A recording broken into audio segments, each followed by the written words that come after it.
Welcome or welcome back. This is your curious European friend, and today we're looking into 10 crazy cassowary facts that you didn't know. I don't know that much about cassowaries. I don't even know if I'm pronouncing it right. So, also, I just noticed he's matching the cassowary. I like that. I don't know if that was intentionally, but I like the vibes. So, anyways, yeah, let's go ahead and find out more about these animals, these birds. G'day. Sneak here and welcome to Wicked Wildlife, and today we are in Townsville at Billabong Sanctuary, my old stomping ground, with Hope, who is a southern cassowary. And in this video we're going to share with you 10 cool cassowary facts that I think you guys didn't know. Stick around. Number 1, there's actually 3 species of cassowary. Now we've only got one here in Australia. Hope here is what we call a southern cassowary. These guys are found on the coast of Queensland and also southern parts of Papua New Guinea. Up in Papua New Guinea, you've got the north. Wait, so they're actually not that. There's not that many of them. Like they're only in that part of Australia. Because I was thinking they'd be, I don't know. Of course, not everywhere, but in more places. Northern cassowary and the dwarf cassowary. So they're the 3 species of cassowary we've got around the world today. If you go back further in time, there was a 4th species, the pygmy cassowary, which found as far south as central New South Wales. It's been extinct for a long time, so today Australia's only got the 1 species, but globally there's 3 species. Wow. That's crazy. So is this the one in Australia, right? Because I believe he had this kind of thing going on his head. Of cassowary. Fact number 2. The cassowary is the 3rd heaviest bird in the world today. The first 2 are 2 different species of ostriches. You've got the common ostrich and the Somali ostrich. So these guys rank in number 3 in terms of weight. They are a bit shorter than the emu, but in weight, they're the heaviest bird in Australia, heaviest bird in all of Asia, and the 3rd heaviest bird in the world, with maximum weights of just shy of 80 kilos. 80 kilograms? That's insane. That's crazy. I don't know what I was expecting, but... Oh, that was my chair. But 80 kilograms is a lot. Like, this bird is heavier than I am. Than a lot of people, I guess. You could say. But... that's wild. But the vast majority being a bit lighter than that. But nonetheless, 3rd heaviest bird in the world. Number 3.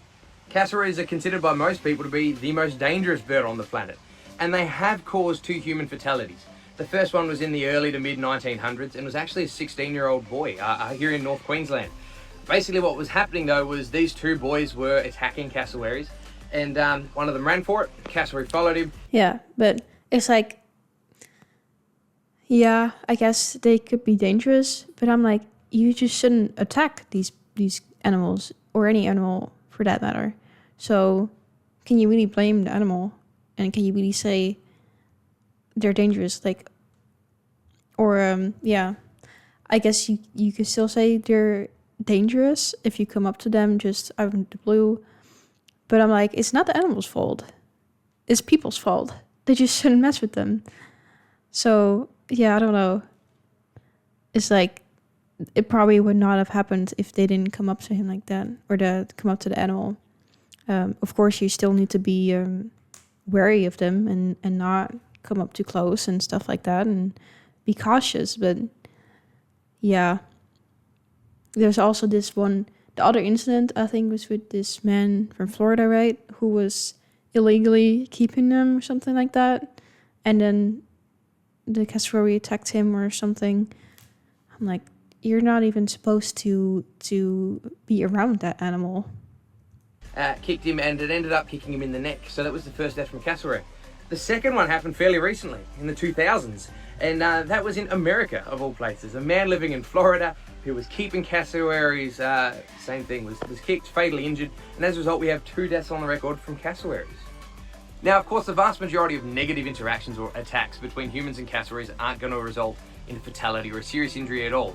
But a study in 2003 looking into 150 of these attacks found that about 75% of all these cassowary attacks with the result of cassowaries who are so used to being fed, they're expecting food and basically over-humanized with people, grumpy that they weren't getting So again, it's people's fault, not the animals. food, things like this. A small percentage involved cassowaries defending their chicks. A slightly larger percentage involved cassowaries physically being attacked by people or dogs.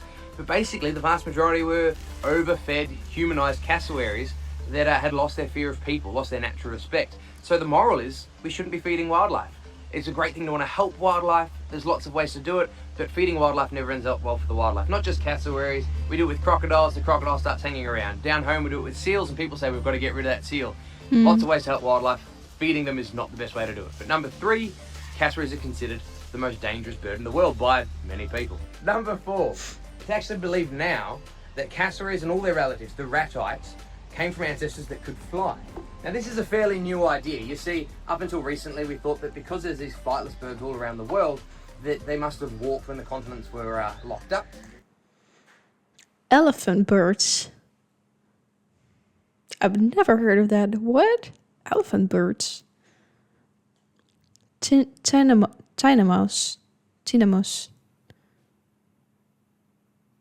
This is crazy. Moas? Extinct. Yeah, that looks like something that would be extinct. Well, I guess it doesn't look that different than the ostrich or the cassowaries. Continents break away and they evolved in their own forms of ratites. But genetic evidence shows that some of the ratites are actually closer related to birds that fly today than they are to one another, which is an indicator for some people that even though this guy is one hell of a turkey, these guys might have come from a flying ancestor and they lost their flight independently of one another because the niche of giant flightless bird works so well in so many different ecosystems. So yeah, number 4, cassowaries came from potentially a flying ancestor. Number 5, cassowaries are fairly unique compared to a lot of other animals in that the females are both larger and brighter in colour than their male counterparts. Ah, I love that for them. Females take over this one time. Now, with the vast majority of animals, you think of males as being larger because they're fighting with one another to get the female's attention, or brighter in colour because they've got to attract a mate somehow, like a peacock or something like that. But in the case of cassowaries, females are bigger and brighter in colour. Males go from between 35 to 45 kilos or so. Females average something like That's a pretty big difference too. 58 kilos and have been recorded at a smidge under 80 kilograms in weight. So not a little bit bigger, quite a bit bigger. So when it comes to Wait, 45 kilos or so, females average something like 58 kilos and have been recorded at a Oh, so the average is 58. Okay. under 80 kilograms in weight. So not a little bit bigger, quite a bit bigger. So when it comes to cassowaries, the girls certainly rule the roost. Number 6, when it comes to cassowary families, it's actually males who do all the parenting. Now they share this in common with their closest cousin, the emu, in that the father does all the incubating of eggs and raising of chicks. You see, cassowaries in the wild... So you want to tell me that these birds are feminists? Is it equal? Well, I don't know if does the mother do any parenting then? But otherwise, if they do it equally, we found feminist birds. Are basically solitary. They live separately from one another. They only seek each other out come mating time. Now this is from like May to October-ish. Basically the male will build a nest, females will come along, she'll lay 3 to 5 eggs in those nests and then she will disappear, and she might lay her eggs in several males' nests throughout the season. The male cassowary, he's going to spend the next 60 days or so sitting on those eggs. He doesn't get up much, he doesn't drink, he doesn't This eat. is crazy. What? That's so different from what usually the case He is. sits on those eggs until those babies hatch, and they follow him for the next 9 months before they become The female said, sorry y'all, it's your job. I laid the eggs.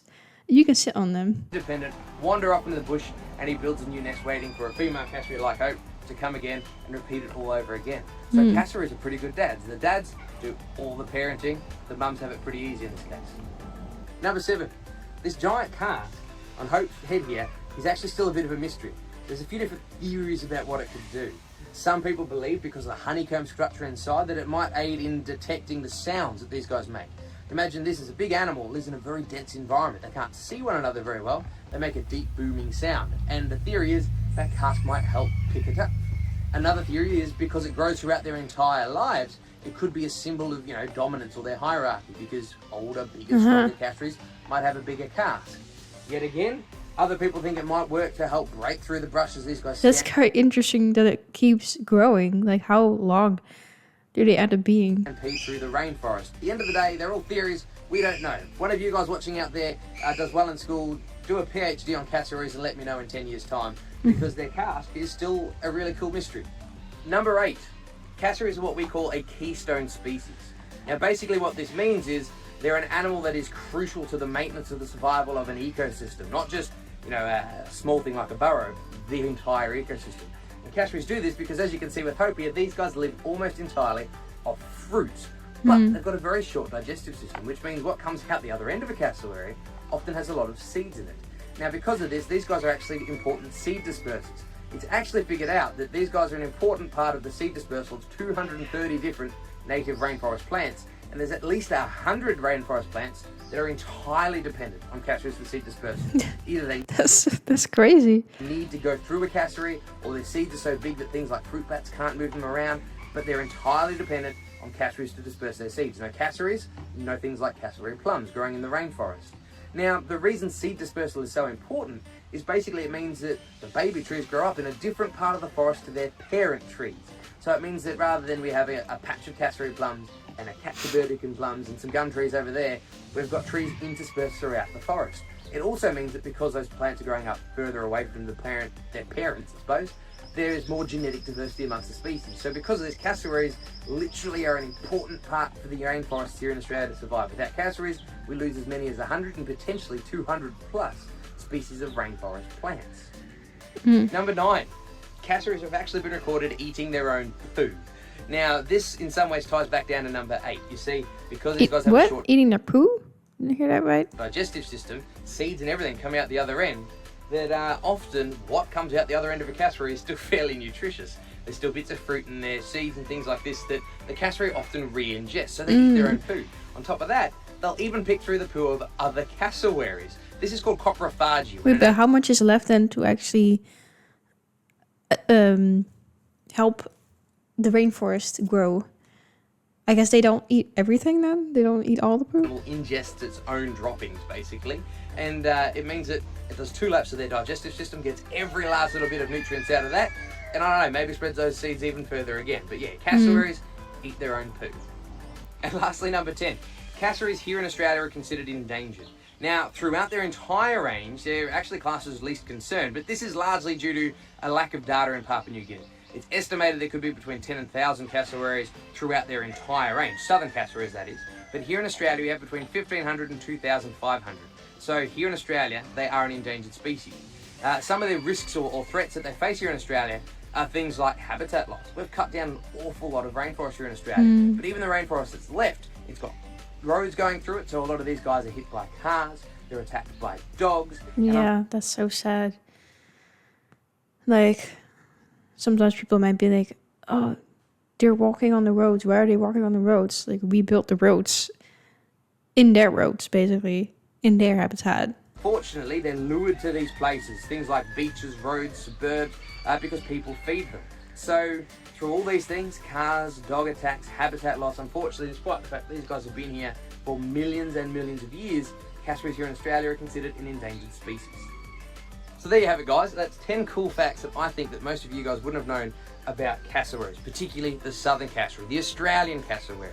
And I hope you enjoyed the video. Let me know in the comments if you think I've missed anything or if you think there is a cool fact that should have been in there. Yeah, I wonder, I don't think he mentioned it right, what this is for. Is there a biological advantage of this?